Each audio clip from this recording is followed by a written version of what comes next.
नमस्ते बाबूजी। नमस्ते नमस्ते। बहुत वक्त बाद आपको देख रहा हूँ।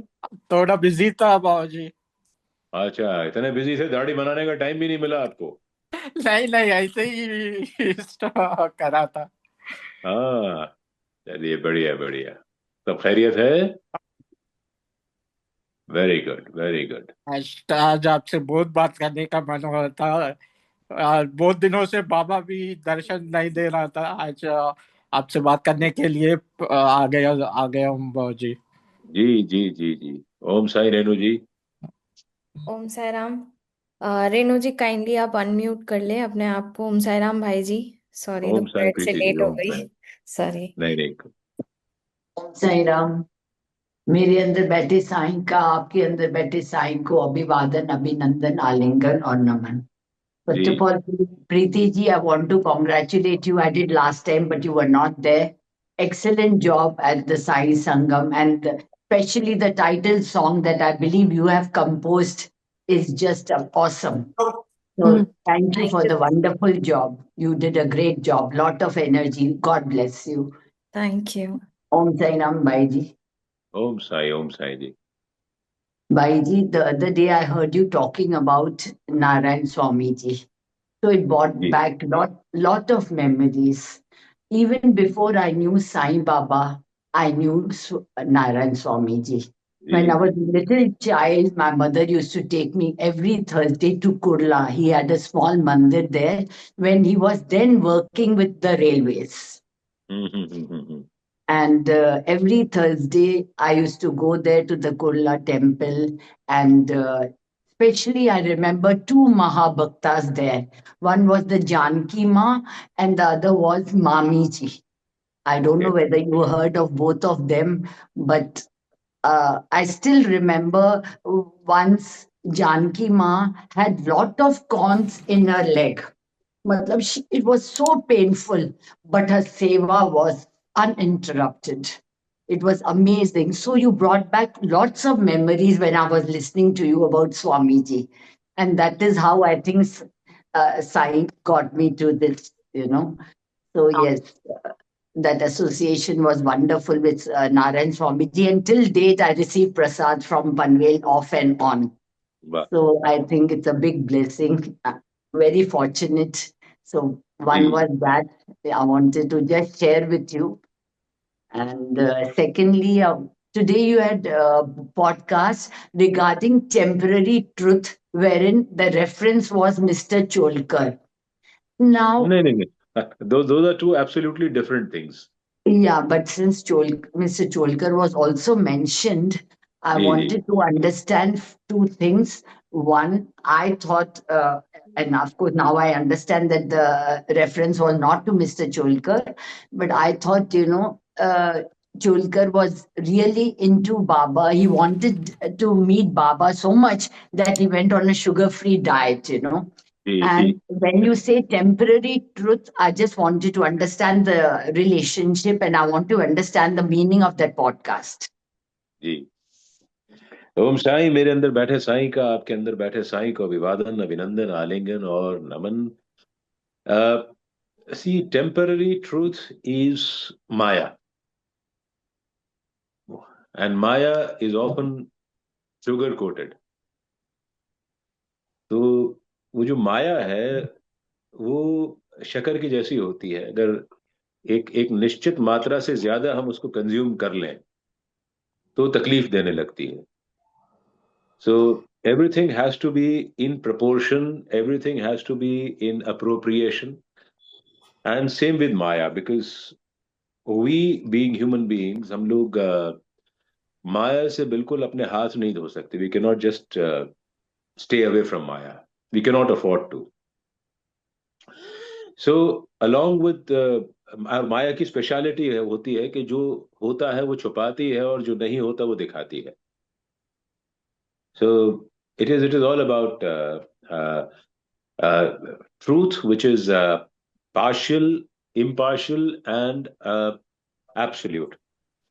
मेरा मानना है, निजी अनुभव रहा है मेरा, कि अर्ध सत्य जो होता है वो झूठ से भी ज्यादा खतरनाक होता है। तो हम लोग जब आध्यात्मिक उन्नति की बात करते हैं, जैसे चोलकर का आपने बात की, तो हिज ट्रूथ वाज एब्सोल्यूट के no Sai Baba no sugar. If I'm not able to distribute sugar candy at the lotus feet of Sai Baba, I'll not consume sugar. That to some business-minded people may come across as a barter. कि मैंने कुछ चीज पाने के लिए कुछ चीज छोड़ी है. बट ये दुनिया में हकीकत है कि जब तक हम कुछ नहीं छोड़ते तब तक हमको कुछ मिलता भी नहीं है. एक सांस लेने के लिए भी एक सांस छोड़नी पड़ती है. जब तक कि हम एक सांस नहीं छोड़ते तब तक दूसरी सांस नहीं मिलती है. So this is absolute truth that you've got to forego certain things, and that foregoing certain things is not actually a barter. दार्शनिक तरीके से या फिलोसॉफिकल तरीके से या स्पिरिचुअल लेवल में you're actually building your own abstinence. हम अपना जो है सेल्फ रिस्ट्रेंट को पावरफुल करते हैं. जब हम किसी चीज को बहुत अच्छी लगती है वो चीज को छोड़ के रखते हैं.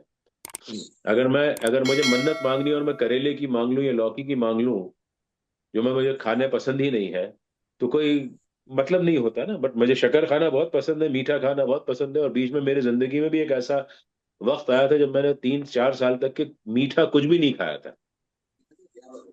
और I have a compulsive sweet tooth कि मुझे तो कुछ नहीं हो तो मैं चॉकलेट भी खाऊंगा ही खाऊंगा खाने के बाद. तो और खाना मतलब, और उन 3 या 4 सालों में मैंने मीठा क्या, मैंने इवन शुगर कैंडी भी नहीं खाई थी. मैंने बिस्किट भी नहीं खाए थे मीठे के तौर पे. ओके. सो आई बिलीव कि ये सारी चीजें हमको अंदर से पावरफुल करती हैं. हमको ये सिखाती हैं कि अगर हम चाहें तो हम कुछ भी हासिल कर सकते हैं.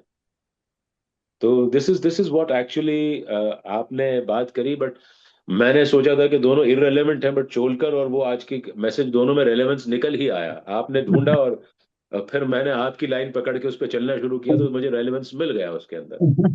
तो बाबा की लीलाएं बड़ी अद्भुत होती है. तो Absolutely. ये Yeah. ये जो ट्रूथ और फॉल्स की बात है वो माया है. माया से हमको बच करके रहना चाहिए. हम उसके आगे सकम ना करें, उससे भाग नहीं सकते. ये मान के चलना होगा. उसको रहते हुए एंजॉय करते हुए हम अपनी स्पिरिचुअल उन्नति करें, बाबा की राह पर चलें, तो वो हमारे लिए वाकई में एक अकम्पलिशमेंट होगा. Then why are we talking of Maya with the truth? Maya is not anyway truth. No, it is all मैंने false. वही कहा आपसे कि maya is not the truth, but it is absolute truth in today's world. जो लोग, क्योंकि हम और आप देखिए ना, आप इस समय बैठी हैं, हम इस गैजेट पे बात कर रहे हैं, ये भी माया है. ये भी माया है. इसको हम नेगेट नहीं कर सकते हैं. हम इस मोबाइल फोन को जिसके जरिए हम बात कर रहे हैं उसको खरीदने के लिए हमको पैसे चाहिए. वो पैसा भी माया ही है. बट हमको उस माया को ट्रूथ की ढूंढने के लिए, ट्रूथ को ढूंढने के लिए इस्तेमाल में लाना है. इसलिए वो माया को हम टोटली उसको शन नहीं कर सकते. बाबा ने भी कहा था ना, माया मुझे परेशान करती है. तो माया मुझे परेशान करती है और मैं हरि हरि का नाम लेता हूं तब जाके मुझे आराम मिलता है. तो हम भी इस माया के माध्यम से हरि को रियलाइज करें अपने अंदर, तो ये माया की सार्थकता हो जाएगी. और Hari is going to be absolute truth. और ये तब माया की हमको उस पर हमारी डिपेंडेंसी कम करेगा. वो हरि का नाम स्मरण, वो हमारे लिए साई भी हो सकते हैं. तो this is how it is. You can, आपको जो कंपल्शन है उसको आप नहीं कर सकते. आपने जो साड़ी पहनी है वो भी कुछ पैसों में ही आई होगी. वो पैसों, आप उस साड़ी को आप छोड़ नहीं सकती हैं. आप उसको पहन रही हैं, लेकिन उसको पहन करके आप हरि का नाम ले रही हैं, तो वो साड़ी आपको ओवर पावर नहीं कर रही है. This is what exactly is taming of Maya. And taming of Maya is again another truth. वही बात हुई थी ना सवेरे के, जो ट्रूथ है वो बदलता रहता है. इट्स परमानेंट नहीं है. वो it is always temporary, but absolute truth is permanent. वो है साई का नाम. तो ये हम जो मिनिस्क्यूल ट्रूथ है, या जो मिनिस्क्यूल हमारे फॉल्सहुड है, या जो अनट्रूथ है, उसको सबको बैलेंस करते हुए अपने स्पिरिचुअल जर्नी पे आगे बढ़ना है. This is what it is.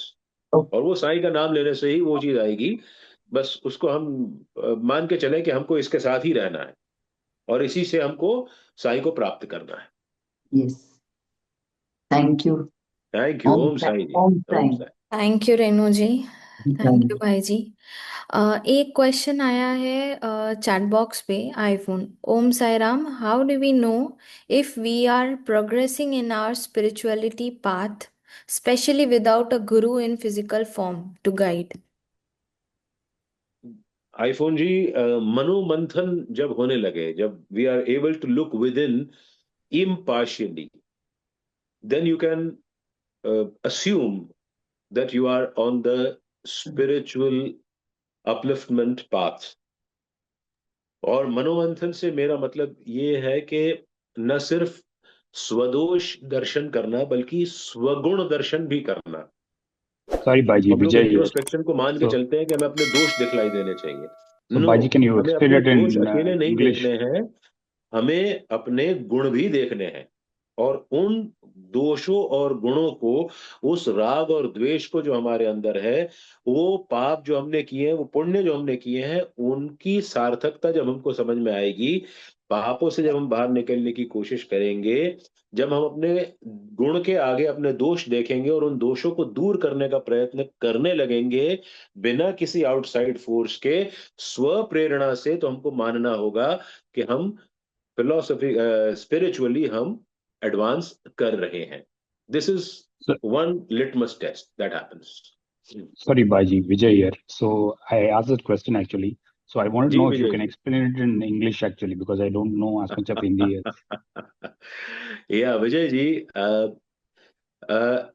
when we begin to introspect neutrally, Mm. when we begin to look within neutrally and try to find answers to questions which have been bothering us, like who I am, where have I come from, where would I go, what is my objective on this planet. And when looking within, it is not only about finding our own faults, it is also about finding our own wisdom, which has been dormant for ages.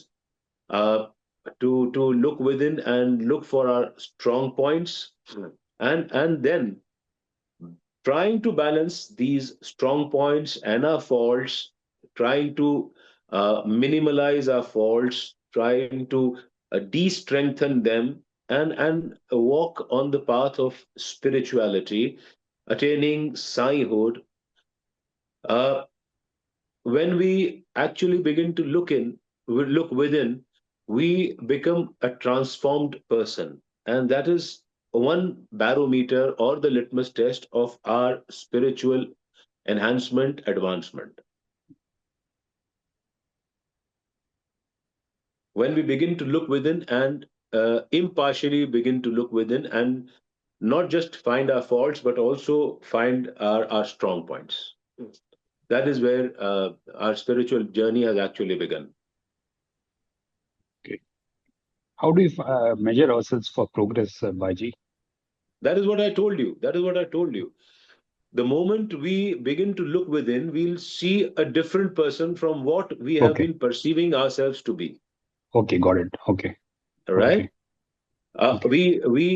We maybe thrash our own image that we have made of our own selves, Okay. and we find a new us within. Okay. Understood. Understood. Right. Yeah. Understood. Thank you, Baji. Thank you. Thank you. Om Thank Om Sai. Sai Ram. कुछ hand raised हैं। चंद्रकांत जी, kindly आप unmute कर ले अपने आप को। नमस्ते भाई जी। जी चंद्रकांत जी बोलिए। सॉरी भाई जी, मैं मिस हो गया हूँ। अगेन मैं साई सत चरित्र पढ़ना चाहता हूँ। One thing, second thing is my health is not supporting for sit for longer period of time. मेरा को थोड़ा बैक पेन शुरू हुआ। हाउ टू, मैं क्या गलती कर रहा हूँ? What wrong I am doing? Why Sai is not supporting me to do my daily gross? कुछ मैं गलतियां कर रहा हूँ क्या? वो समझ में नहीं आ रहा है। Where daily routines schedules change हो गया है। डेली मिसहैप्स हो रहे हैं and something happening which is I am unable to understand. Please बोलिए ये 2 प्रश्न के लिए।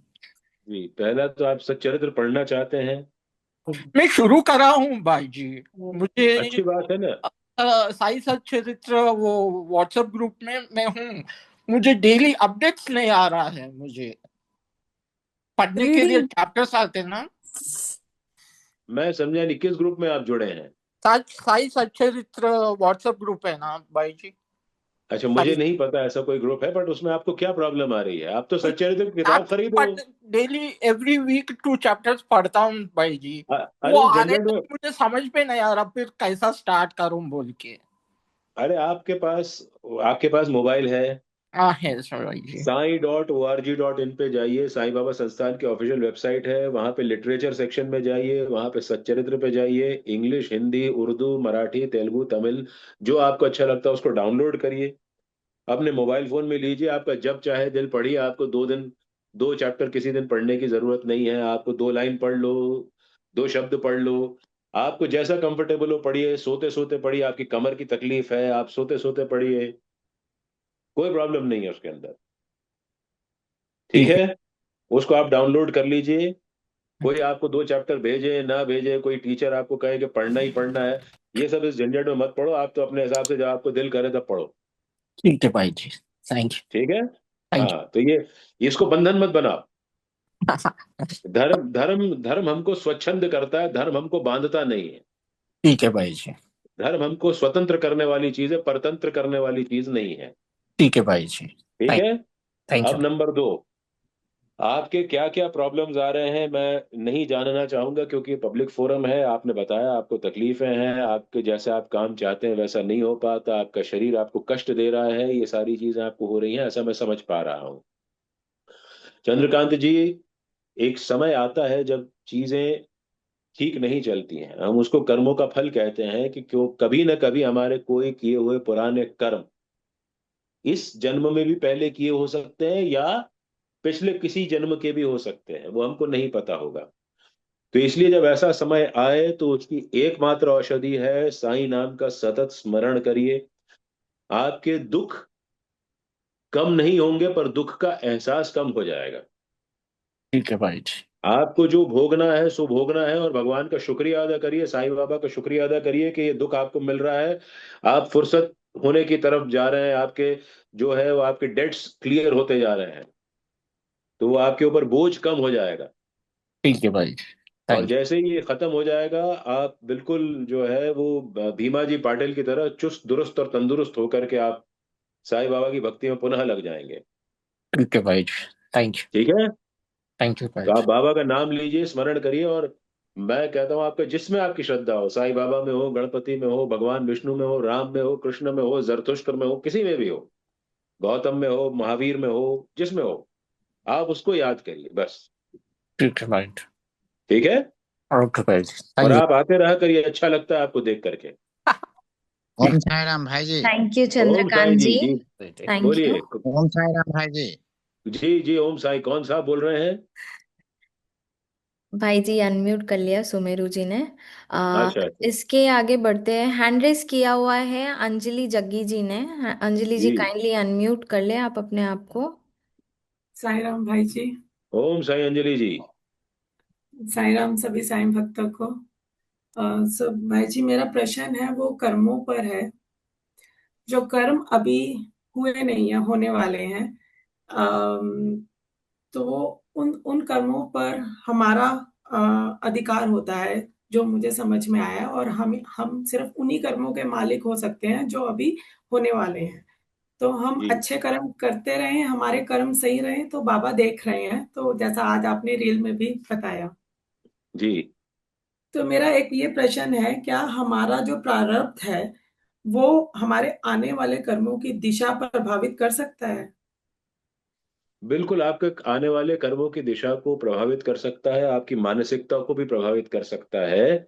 और इसीलिए कहा जाता है कि हमको हमेशा साईं स्मरण में रहना चाहिए, उनकी जो है वो हमें उनकी संगत में रहने की कोशिश करनी चाहिए, ताकि वो हमको हमारे मन मस्तिष्क को हमारे जो प्रारब्ध है वो दिशा भ्रम ना दे सके, ना हमको उसको वो दूषित कर सके। तो जो प्रारब्ध है उसको, प्रारब्ध के प्रभाववश यदि आपके वर्तमान कर्म बिगड़ने वाले होंगे तो वो बच जाएंगे, तब आपको सद्बुद्धि आ जाएगी, तब आप वो बुरे कर्म नहीं करेंगे। जैसे एक मैं एग्जांपल दूं आपको कि किसी ने आपका अ, अपमान किया होगा कभी, और वो अपमान का बदला आपको चुकाना होगा। मतलब उस आदमी को आपके हाथ से अपमान झेल करके वो बदला चुकाना पड़ेगा। अब क्या होगा कि आप अपमान करके उस ऋणा, उस साइकिल को आप फिर एक वो दे देंगे कि आप उसका अपमान करोगे तो फिर आपका करेगा, और फिर इस तरह से चलता रहेगा। तो जब आप साई का सतत स्मरण करेंगे, उस आदमी का अपमान करने का मौका आपके पास आएगा प्रारब्ध के प्रभाववश, तब आपकी सद्बुद्धि जो बाबा के कर्म से होगी, बाबा के सन्निधि में रहने से होगी, वो आपको उस आदमी का अपमान करने से रोक देगी, वो आपको होल्ड कर लेगी। तो आप एक नए कार्मिक साइकिल में नहीं फंसेंगे। समझ तो में इसलिए आया। हमको ठीक। बाबा का सतत नाम स्मरण करते रहना चाहिए, ताकि हमारे वर्तमान कर्म हमारे प्रारब्ध से प्रभावित ना हो। ठीक है ठीक भाई है। जी। तो हाँ आप जी। आप उसको माफ भी कर सकते हैं। जब आपने उसको माफ कर दिया, ये भी आपका ऋणानुबंध चूक गया, आपका हो गया, काम कंप्लीट हो गया, आपने चुका दिया अपने ऋणानुबंध। ठीक है। हाँ जी, समझ में गया। Thank you Om Sai. Sai. Om thank you Sai, Sai Anjali Ram ji. जी। आगे बढ़ते हैं। क्वेश्चन हैंड रेस किया है मौसमी जी ने। मौसमी जी काइंडली आप अनम्यूट कर लें खुद को। हाँ हाँ।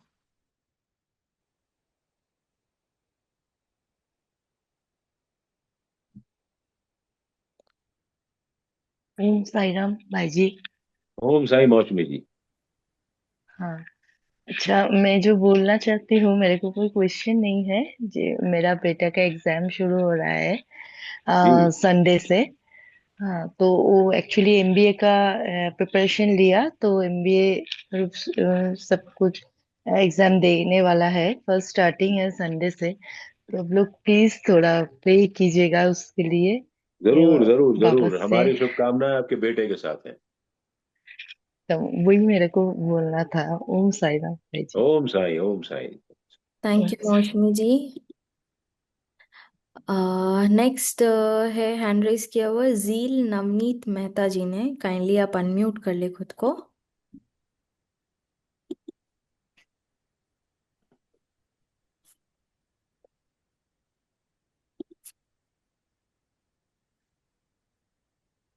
आई थिंक ये शायद फर्स्ट टाइम जुड़े हैं हमारे साथ।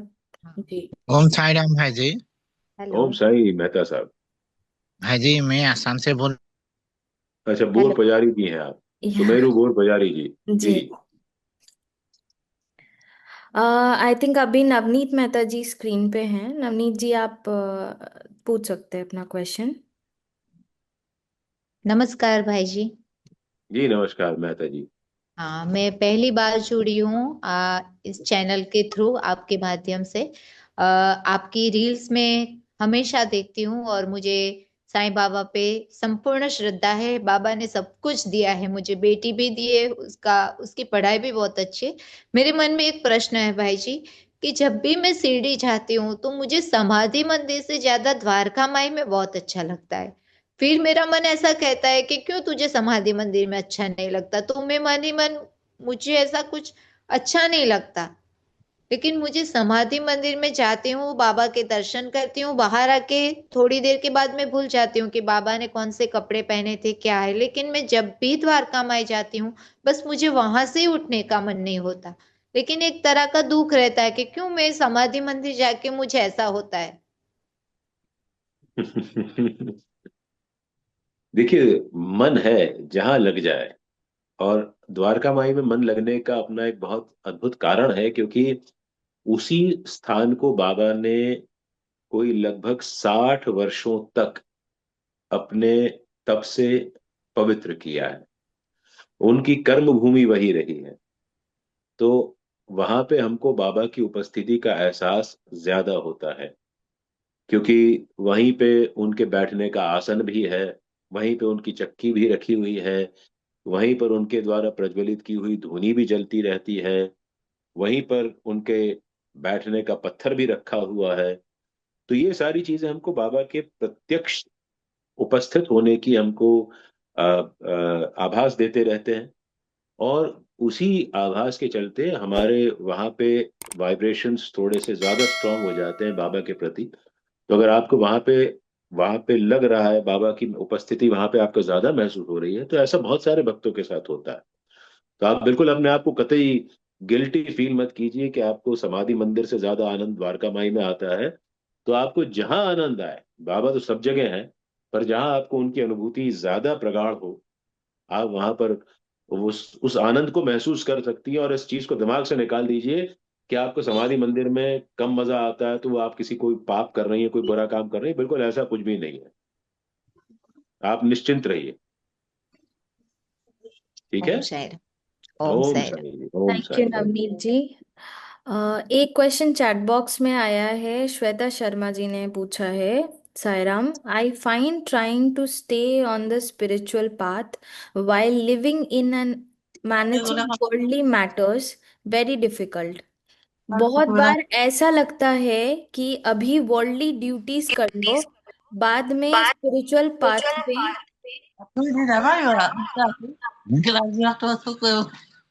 प्रीति ji, I couldn't hear you, बीच में जस्ट कुछ अ सेकेंड, आवाज। सॉरी सॉरी, कुछ लोग अनम्यूट कर रहे हैं खुद को, सो जी मेरे जी जी, नहीं तो उसमें आप क्यों सॉरी बोल रही हैं?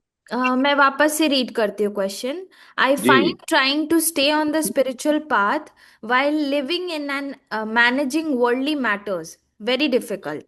बहुत बार ऐसा लगता है कि अभी वर्ल्डली ड्यूटीज कर लो, बाद में स्पिरिचुअल पाथ पे चल पड़ेंगे, बट फिर ये भी लगता है कि आज नहीं किया तो कल कैसे करोगे। क्या क्या नाम है इनका जो पूछ रही है क्वेश्चन, जो श्वेता पूछ रहे हैं? शर्मा। श्वेता जी, आप हम सब we are all travelling in the same boat. हम लोग सब एक ही नाव के सवार हैं कि हम सबको जीवन जीना है, गृहस्थ जीवन जीना है, अपने घर गृहस्थी की जिम्मेदारियां निभानी है। और उसी घर गृहस्थी की जिम्मेदारी को निभाते हुए हमें धर्म यात्रा भी करनी है, जिसको आप स्पिरिचुअलिटी कहती हैं। तो ये धर्म यात्रा जो है वो गृहस्थ अपना रोल निभाते हुए भी हम बहुत बहुत अच्छे से कर सकते हैं। क्योंकि धर्म जो है वो इन आइसोलेशन कभी नहीं होता है। धर्म इन एक्सक्लूसिविटी कुछ नहीं होता, धर्म इज ऑल इंक्लूसिव। तो आप अपने रोल निभाते हुए as a mother, as a housewife, maybe I don't know, और एज अ वर्किंग वुमन या होम मेकर या नानी दादी, आप जो भी हैं, आप जिस भी रोल को निभा रही हैं, उसको आप अपना धर्म मान करके निभाइए। उसमें जो आप बेस्ट कर सकती हो, उसी ड्यूटी में आप साई को रियलाइज करने की कोशिश कीजिए। तो आप ऑलरेडी स्पिरिचुअल यात्रा पर निकल पड़ी हैं। तो इसलिए आपको ये सब सोचने की जरूरत नहीं, कोई जंगल में जाकर के स्पिरिचुअल यात्रा नहीं होती है। हम भागने वाले लोगों में से नहीं है, क्योंकि भागने वाले लोग साईं बाबा को वैसे ही पसंद नहीं थे। तो हमको इसी रण क्षेत्र में डटे रहना है, अपने ड्यूटीज को निभाना है, और साथ में अपने अंदर के साईं को रियलाइज करना है। और जो हम कर सकते हैं, अगर उसका साथ हमारे पास है, तो हम हमेशा कर सकते हैं और करना चाहिए। उसमें विघ्न आएंगे, तो आप ये मान के चलिए कि जब हम अश्वमेध यज्ञ करने जाते हैं तो भी विघ्न आते हैं। उसमें आसुरी शक्तियां जो होती हैं, वो नेगेटिव फोर्सेस जो होते हैं, उसके अंदर विघ्न डालने की कोशिश करते हैं। तो हमें उन विघ्नों से पार पाते हुए, अपनी श्रद्धा और सबूरी को इंटैक्ट रखते हुए, अपनी स्पिरिचुअल यात्रा को जारी रखना है। तो बिल्कुल आप अपने आप को कहीं दोष में मत मानिए, और आप कल पे छोड़ ही नहीं रही हैं। अगर आप आज बहुत अच्छे से अपना गृहस्थ धर्म निभा रही हैं, तो आप ऑलरेडी और on the spiritual track, so you needn't worry about it.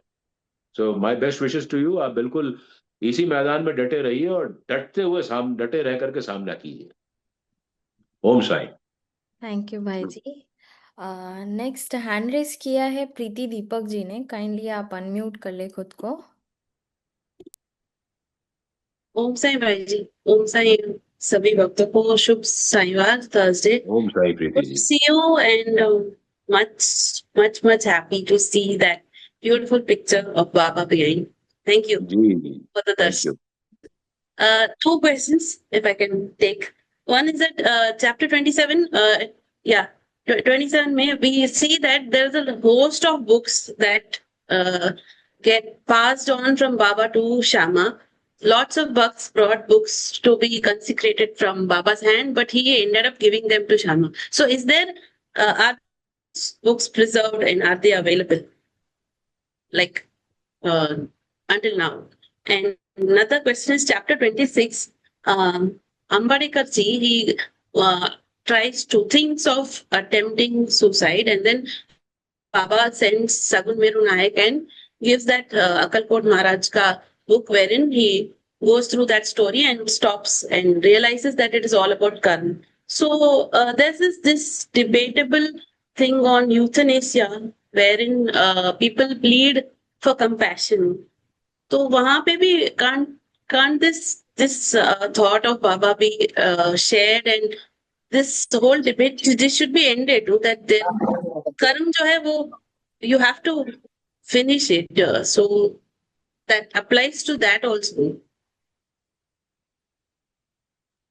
Okay, your question has two parts to it. Number one, के बहुत सारे भक्त धार्मिक किताबें लेकर के बाबा के पास आते थे और बाबा जो है वो उसको श्यामा को दे देते थे बनस्पत के उसके, तो और वो आपका प्रश्न है कि क्या वो किताबें अभी कहीं संरक्षित रखी हुई हैं? I don't think they are anywhere to be found, because Shyama और उनके डिसेंडेंट्स के बारे में जो है वो बहुत ज्यादा वो कभी पब्लिक लाइट में आते नहीं है. अगर वो होंगी तो उनकी फैमिली के पास होंगी. संस्थान के पास इस किस्म की कोई किताबें नहीं है जो श्यामा ने कभी दी हो. तो नंबर 1 हो गया. नंबर 2, आपने यूथनेशिया का प्रश्न किया, और यस, अगर ये थॉट हो जाए, उनको ये इस किस्म की कहानियां बतलाई जाए, तो शायद उनके अंदर जीने की इच्छा बढ़ जाए और वो इच्छा मृत्यु ना मांगे. बट आंबेडकर की स्थिति और जो व्यक्ति यूथनेशिया मांगता है उसकी स्थिति में कुछ फर्क है. यूथनेशिया अधिकांश ऐसे लोग मांगते हैं, जिनके इच्छा मृत्यु ऐसे लोग मांगते हैं कि जिनके शरीर ने उनको बहुत ज्यादा कष्ट दे दिया है, पीड़ित होते हैं जी. हाँ, तो दे मतलब अब उनको उस शरीर के साथ रहने की इच्छा नहीं बची है. जी जी. तो हम और आंबेडकर केवल फाइनेंशियल प्रॉब्लम्स से पीड़ित थे. फाइनेंशियल प्रॉब्लम्स उनकी रिवर्स हो गई थी.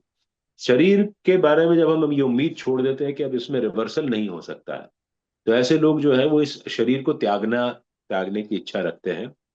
बहुत सारी कंट्रीज ने यूथनेशिया को रिकॉग्नाइज भी किया है, और ऐसे में उन लोगों को हम आंबेडकर की कहानी सुनाने की जगह पे यदि हम भीमाजी पाटिल का किस्सा सुनाएं कि Bhimaji Patil was critically ill, और उनको उन्होंने जीने की इच्छा छोड़ दी थी, और बाबा ने उनको सपने के माध्यम से उनके कर्म काट दिए.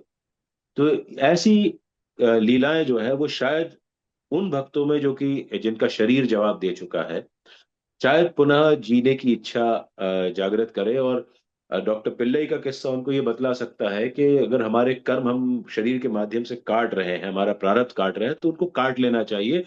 इच्छा मृत्यु मांग करके उन कर्मों को अगले जन्म के लिए कैरी फॉरवर्ड नहीं करना चाहिए. जी बिल्कुल. तो अगर बट प्रोवाइडेड कि वो उस माइंडसेट में हो कि वो इस चीज को समझें, सुने और माने, तो वो कंपैशन वाली बात है. हम अपनी तरफ से कोशिश कर सकते हैं, but then it all depends on their state of mind, their will to live with that body that is already of no use perhaps according to them. So we can empathize with them, we can out of compassion we can go and narrate these stories, these instances, and rekindle the hope of living in them. If that works, why shouldn't we? Bit complicated, but it's complicated, yes, very tough, but then certain things are easier said than done. So, absolutely, yeah. हाँ, so अगर हमको try करना है हम try करें, but then उसके results में हम मोह ना रखें कि क्या रिजल्ट आएगा उसका. तो हम अपने लेवल पे कुछ ना कुछ करते ही रहते हैं, और करना चाहिए. ऐसे लोगों के लिए हम कर सकते हो तो जरूर करें, ताकि वो अपने कर्म बंधन से मुक्त हो जाए. Thank you. Right, Thank you. Thank you. Preeti ji, Sumeru बोर पुजारी जी शायद बहुत नाराज हो रहे हैं, उन्होंने कुछ लंबा सा एक कमेंट लिखा है, एक बार आप उनको चांस दे दें, शायद वो कुछ एक पूछना चाह रहे थे। मिनट जी दीदी। प्रीति दीपक जी, आई थिंक आपकी क्वेरी आंसर हो गई। Thank you very much. Thank you, Preeti. Next comment Sumeru ji, Sai भाई जी, I am from Assam Guwahati. मेरे एंग्री बहुत है, मैंने किसी को बुरा वर्ड भी बोलता हूँ। सुमेरु जी काइंडली आप अनम्यूट कर लीजिए, आप अनम्यूट पे ही हैं। हाँ जी, आप अपना सवाल पूछ ले प्लीज। सुमेरु जी बोलिए, आप अब आपकी चांस आ गई है, प्रीति जी ने आपको चांस दे दिया है। थैंक यू साई जी, साई भाई जी। एक्चुअली जी मेरा एंग्री बहुत है, क्या करना पड़ेगा? एक्चुअली किसी को बुरा भी बोलता हूँ मैं, बोल रही थी, क्या करना है मेरा ये इस जन्म का फल है क्या? आपको मैं एक रास्ता बतलाता हूँ, आप बोलिए। ट्राई करिएगा। हम्म। जब आपको लगे कि आपने बिना कारण के किसी पे गुस्सा कर दिया है, एंगर अपना निकाल दिया है, उनसे आप माफी मांग लीजिए। अच्छा अच्छा अच्छा। उनसे आप माफी मांग लीजिए। तो ये जो माफी मांगने की क्रिया है ना, ये आपको कहीं ना कहीं आपके ईगो को ठेस पहुंचाएगी। अच्छा अच्छा। तो जब ईगो को ठेस लगेगी तो आप कोशिश करेंगे कि अगली बार आपको माफी ना मांगनी पड़े, इसलिए आप गुस्सा ही नहीं करेंगे। ये धीरे थैंक धीरे यू। आपकी आदत कंट्रोल में आ जाएगी। थैंक यू भाई जी। है ना, कोशिश करिए जिस पे भी आप गुस्सा होते हैं उसको आप सॉरी बोल दीजिए। मैं सॉरी जो बोल दिया। हाँ, तो आपने बोल दिया है ना, तो अब आप अगली बार उस पर गुस्सा करने से पहले विचार करेंगे। अच्छा अच्छा अच्छा, थैंक यू भाई हाँ, जी। अगली बार भी थैंक करें तो फिर सॉरी बोल दीजिएगा। यू। उसको थैंक यू कॉफी भाई जी। पिलाने ले जाइएगा कहीं पर। ठीक है भाई जी। थैंक यू जी सुमेरु जी। आगे बढ़ते हैं। एक सैमसंग SM-E546B। जी, आप काइंडली सैमसंग जी आप बोलिए। काइंडली अनम्यूट कर ले अपने आप को।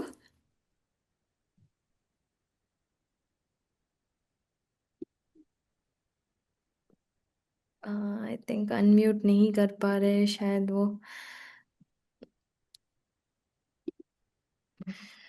ठीक है, जब तक वो अनम्यूट करते हैं तब तक सुजय जी का एक सवाल था जो मैं पूछ लेती हूँ टाइम जी क्विक। जी हेलो। हाँ जी, अनम्यूट हो जी, गया। सैमसंग जी। ओम साई राम भाई जी। ओम साई जी। मुझे ये पूछना था कि अगर शिरडी में बाबा को ड्रेस ऑफर करनी है तो उसके लिए क्या मेजरमेंट का लेके जाएं? 3 मीटर, 3 मीटर, 1 मीटर। 3 मीटर लंबा, मतलब तीन नहीं, मीटर आपको 44 पने में 3 मीटर लीजिए आप बाबा की मूर्ति के लिए। हम्म। 44 इंच के पने में 3 मीटर लीजिए आप समाधि के लिए। और 44 के अरज में आप लीजिए 1 मीटर उनके दुपट्टे के लिए। अच्छा। हाँ। एक और अगर मीटर आपको दुपट्टे इस का। झंझट में नहीं पड़ना है तो शिरडी में बहुत सारी शॉप्स हैं जहां पर रेडीमेड बाबा की साइज के ड्रेसेस अवेलेबल रहते हैं। अच्छे से बार्गेन कीजिएगा, और अच्छा वहां से आप खरीद लेंगी तो आपको बहुत अच्छे वैरायटी भी मिल जाएगी, और एग्जैक्ट मेजरमेंट भी मिल जाएंगे। अच्छा अच्छा। और तो सर इस पे ऑफर इसी कैसे करते इसी हैं पे मेरी मतलब? एक रील भी है, पूरी की पूरी एक रील भी है, उसको बाबा को वस्त्र कैसे अर्पण करें उसकी पूरा उसके अंदर प्रोसीजर भी बतलाया गया है, मेजरमेंट भी बतलाए गए हैं। ठीक है इंस्टाग्राम पे सर। आप इसको सर्च कर लीजिएगा, मिल जाएगी आपको। ठीक है। ठीक है, और और सर कोई उसको प्रश्न हो तो बताइए। देते कैसे हैं वहां पे ले जाके? डोनेट कैसे कैसे देते हैं? आप जाइए समाधि मंदिर में, जब आप दर्शन करने जाएं तो पुजारी जी से कहिएगा बाबा की समाधि पे उस ड्रेस को टच कर देंगे, तो आपने एक बार तो बाबा को अपने हिसाब से आपने टच कर दिया। हम्म। उसके बाद आप सीधे जाइएगा डोनेशन काउंटर पे, वहां पर वो आपसे ये ड्रेस ले लेंगे। आपकी जितनी आप कीमत बतलाएंगी उतनी कीमत बतलाइए, उसकी वो आधी पौनी कीमत उस पर लिख देंगे। हम्म। आपको रसीद देंगे। हर महीने की 25 तारीख को लकी ड्रॉ निकलता है, जितने ही भक्तों ने बाबा के लिए ड्रेस अर्पण की होती है उनका, उन रसीदों के माध्यम से। हम्म। और कि किस दिन की कौन सी आरती में किस भक्त का ड्रेस चढ़ाया जाएगा उसकी सूची साईं बाबा संस्थान की वेबसाइट sai.org.in पे पब्लिश कर दी जाती है 28 से 29 तारीख को। तो अच्छा आप उसमें देख सकती हैं कि किस दिन आपकी ड्रेस स्वीकार की गई है। अगर बाय चांस आपका लकी ड्रॉ में नहीं आता है तो वो फिर कापड़ कोठी के माध्यम से, जो उनकी कपड़े जहां पर से नीलाम होते हैं उसके माध्यम से वो ड्रेस अगले थर्सडे को नीलामी के लिए आ जाएगी। वो अच्छा, आपने मतलब हालांकि ऐसा चढ़ा है। दी है आपने एक बार। हाँ, पर वो बाबा की इच्छा पे ही है, मतलब कि वो ये स्वीकार केवल करेंगे बाबा या की नहीं? इच्छा पर है, क्योंकि प्रतिदिन सैकड़ों भक्त ड्रेस अर्पण करते हैं हम्म। और केवल 3 ही आरतियां होती हैं जिनमें भक्तों की ड्रेस बाबा को स्वीकार कराई जा सकती है। तो उन तीनों आरतियों में से यदि आपका नंबर लगता है तो ठीक है, और अगर आपकी बहुत इच्छा है तो मैं आपसे सजेस्ट करूंगा कि आपके शहर गांव जहां पे आप रहती हैं वहां के किसी भी साईं मंदिर में जाएं, वहां के बाबा को वैसी ही ड्रेस बनवा के आप पहनाइए जैसा आप बाबा को शिरडी में चढ़ाना चाहती हैं। अच्छा, ठीक है सर। हाँ, ठीक ठीक है। है, ठीक है, ठीक है। चलिए, thank you. Thank you, thank you. Om Sai ji. Om Sai Ram. Thank you भाई जी, थैंक यू जी। सैमसन जी, आप सूर्य जी का सवाल पूछ रही थी। जी जी जी, वही उनका क्वेश्चन था सुबह। साईराम भाई जी, मेरा सवाल ये है कि बाबा की होली बुक को कोई साई सच्चरित्रा बोलता है और कोई साई सच्चरित, सही क्या है और क्यों? और एक और देखिए, बात कि चैप्टर हाँ 2 में लिखा है कि ये जीवनी, ये एक जीवनी है बाबा की, विच मीन्स बायोग्राफी ऑफ बाबा। क्या जी, ये एक्चुअली है? हाँ, देखिए क्या है, सच्चरित और सच्चरित्र जो है वो उसमें एक बहुत महीन सा फर्क है जो हम लोग कई बार उस रेखा को लांघ जाते हैं। चरित्र जो होता है वो साधारण मियर मॉर्टल्स का होता है, हम जैसे लोगों का। उसको हम अच्छे अगर कैरेक्टर वाले हैं पब्लिक की नजर में तो वो सच्चरित्र कहलाते हैं हम लोग। और सच्चरित जो है वो महापुरुषों के लिए इस्तेमाल में लाया जाता है जिनकी जीवनी को हम उस नाम से जानते हैं। जैसे गुरुचरित हो गया, जैसे रामचरित मानस हो गया। तो जो महापुरुषों की अवतारों की जीवनी होती है उसको चरित कहा जाता है, और नेचुरली वो सत्य होता है उनका, इसलिए उसको सच्चरित्र कहा जाता है। उसका संधि इस प्रकार से होता है। तो बाबा के लिए चूंकि यदि हम उनको एक साधारण मनुष्य मान के चलते हैं कि वो he was in a मॉर्टल coil, और उनको समाधि लेते हुए भी कुछ लोग थे जिन्होंने देखा था, और उनको चलते फिरते हुए भी देखा था, तो हम उनके लिए सच्चरित्र यूज कर सकते हैं। और जब हम उनको परमहंस मान लेते हैं, गुरु तत्व मान लेते हैं, तो हम उनको सच्चरित के तरीके से बोल सकते हैं। दोनों तरह से स्वीकार्य है। बट अब श्री साईं बाबा संस्थान, अभी ये सोशल मीडिया समिट हुई उसके बाद उन्होंने जब हम लोगों को ये जिम्मेदारी दी कि हम श्री साईं सच्चरित्र के आध्यात्मिक पक्ष को वीडियो बना करके प्रत्येक चैप्टर के उनको दें, और जिसको वो साईं बाबा के जो लाइव दर्शन आते हैं उसके अंदर एक विंडो इंसर्ट करके उस वीडियो को चलाएंगे। तो उन्होंने हम सबसे निवेदन किया है कि अब हम सच्चरित शब्द इस्तेमाल करें। तो हमने कोशिश करके अब सब जगह सच्चरित शब्द ही इस्तेमाल किया है। और ये सच्चरित्र और सच्चरित का भेद है ये वाला। ठीक है प्रीति जी, आई होप जी जी सुजय जी कन्विंस हो जाएंगे इस बात से। जी जी। जी, संतुष्ट हो जाएंगे। यस, उनकी सेकंड क्वेश्चन यही थी, क्या एक्चुअली में ये बाबा की, हाँ, जी ये बायोग्राफी हम मान सकते हैं। बायोग्राफी से ज्यादा इसको कुछ लोगों ने बहुत रैशनली हेजियोग्राफी भी माना है। हेजियोग्राफी होती है जो किसी के शान में लिखा जाता है, वो चीज हेजियोग्राफी होती है बेसिकली। तो चूंकि इसमें बाबा की पूरे के पूरे जन्म से लेकर के उनकी समाधि लेने तक के प्रत्येक मुख्य घटना का वर्णन नहीं है, तो इसको हम 100% बायोग्राफी नहीं कह सकते हैं। बट इसके साथ हमको ये भी मानना होगा कि एक ही जगह पर कोई ऐसा कंसोलिडेटेड वर्जन इस पवित्र ग्रंथ के अलावा और कोई उपलब्ध नहीं है जिसको हम बायोग्राफी का दर्जा दे सके। बाबा का कुछ हिस्सा कहीं और पड़ा हुआ है उनके जीवन का, कुछ हिस्सा कहीं और उल्लेखित है, कुछ हिस्सा कहीं और पड़ा हुआ है। तो उसको अगर कंसोलिडेटेड हम मान के चले कि एक लंबा वक्फा जो है वो इकट्ठा एक जगह पर एक किताब में आया बाबा के जीवन का, तो वो इसमें आया है। तो हम और इसको एक प्रकार से बायोग्राफी मान सकते हैं। और अगर हम बहुत ज्यादा रैशनली बात करें तो हम कह सकते हैं कि it is a partial biography. It is not complete biography, it is partial biography. Thank you भाई और जी। साथ में सच्चरित्र में ये भी लिखा गया है, हेमाड पंत से बाबा ने लिखवाया है कि इसमें अपने मत के प्रतिपादन से, यानी हम अपनी बुद्धि दौड़ा करके इसके अपने मत का प्रतिपादन ना करें, यानी किसी को अपना मत मानने पर मजबूर ना कर दें। क्योंकि बाबा ने कहा है कि जया मनी जैसा भाव तया तैसा अनुभव। तो सच्चरित की उसी ओवी का अर्थ आपके अनुसार कुछ और हो सकता है और मेरे अनुसार कुछ और हो सकता है। तो हम दोनों ही अपनी जगह सही हैं, हम दोनों में से कोई भी गलत नहीं है, क्योंकि हमने बाबा को उस तरह से परसीव किया है। तो इसलिए हम अपने मत के प्रतिपादन से बचें। मेरे हिसाब से वो बायोग्राफी है, कुछ के हिसाब से पार्शियल बायोग्राफी हो सकती है, कुछ के हिसाब से हेजियोग्राफी हो सकती है। तो बाबा ने जिसको जिस रूप में दर्शन देना किया और उसने जिस रूप में बाबा को स्वीकार किया, उसने उस रूप में बाबा को पाया। तो दैट इज, हम उस मसले पर ना पड़े तो ज्यादा बेहतर होगा। थैंक यू भाई जी। जी समय काफी चला है जी तो जी, इजाजत है।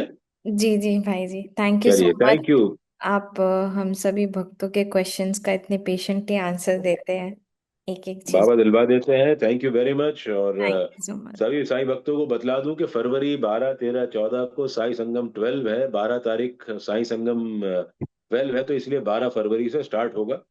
ऐसी बाबा की इच्छा रही तो बिल्कुल आप लोग सब तैयारी रखिएगा। बाकी सुजय जी और प्रीति जी जो है वो धीरे धीरे इसके दाने बिखेरेंगे।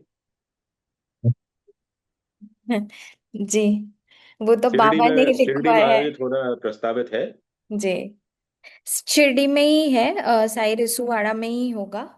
जी जी 12, 13, 14 फरवरी। बिल्कुल, 12 को 12 स्टार्ट हो जाएगा। जी, ठीक है, चलिए, ओम साईं, बाबा भली कर रहे हैं। थैंक यू भाई जी। आगे बढ़ते हैं, जैसे कि भाई जी ने कह ही दिया ऑलरेडी साई संगम 12 के लिए। तो जो भी भक्त साई संगम 11 अटेंड किए थे एंड जो नहीं कर पाए थे, तो एक बार साथ मिलकर इस मोमेंट को वापस से रिलिव करते हैं। तो मैं जस्ट शेयर करती हूँ जो हमारा साई संगम 11 का ग्लिम्पसेस बना है। की नगरी में है लाखों का ताता, मेरे साई की नगरी में है लाखों का ताता, मेरे साई की नगरी में है लाखों का ताता, जो कहीं नहीं जाता वो यहीं पे है आता, जिसे कोई नहीं भाता, मेरे साई की नगरी में है लाखों का ताता, मेरे साई की नगरी में है लाखों का ताता, मन में लाखों उलझन आंखों में लेकर पानी। सिर्फ ऑडियो चल रहा था, वीडियो मूवी नहीं हुई।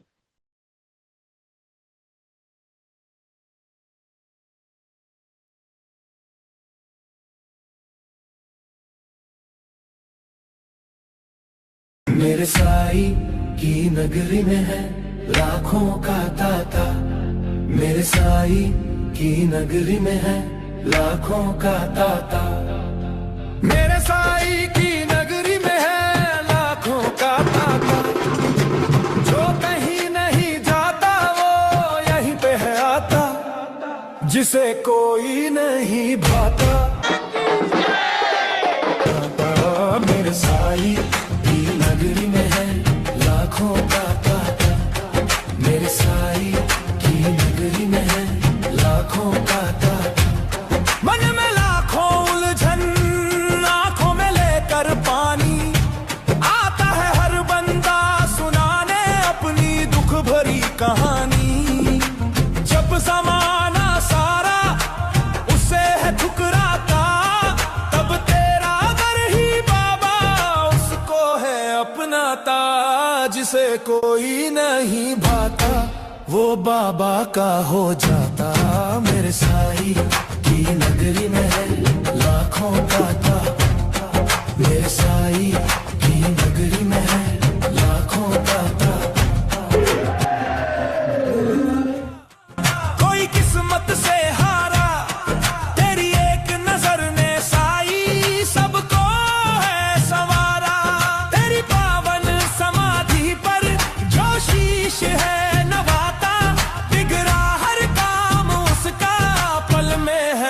बन जाता।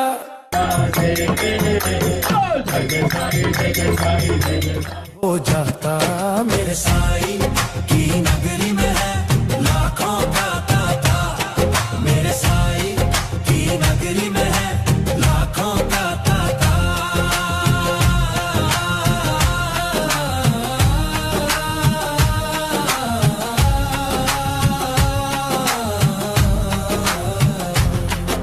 धुनी की भभूति में तेरी शक्ति समाई, जिसने भी लगाई उसकी बिगड़ी बनाई। तेरा श्रद्धा सबूरी मंत्र जो मन में है बसाता, वो भव सागर से यूं ही तर जाता। जिसे कोई नहीं भाता वो बाबा का हो जाता। मेरे साईं की नगरी में है लाखों का ताता। मेरे साईं की नगरी में है लाखों का ताता।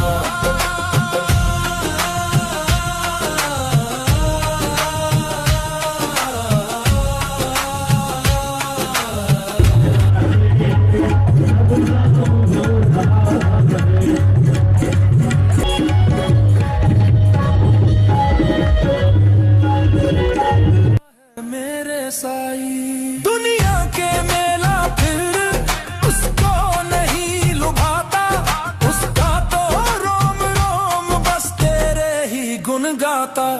जिसे कोई नहीं भाता वो बाबा का हो जाता। मेरे साईं की नगरी में।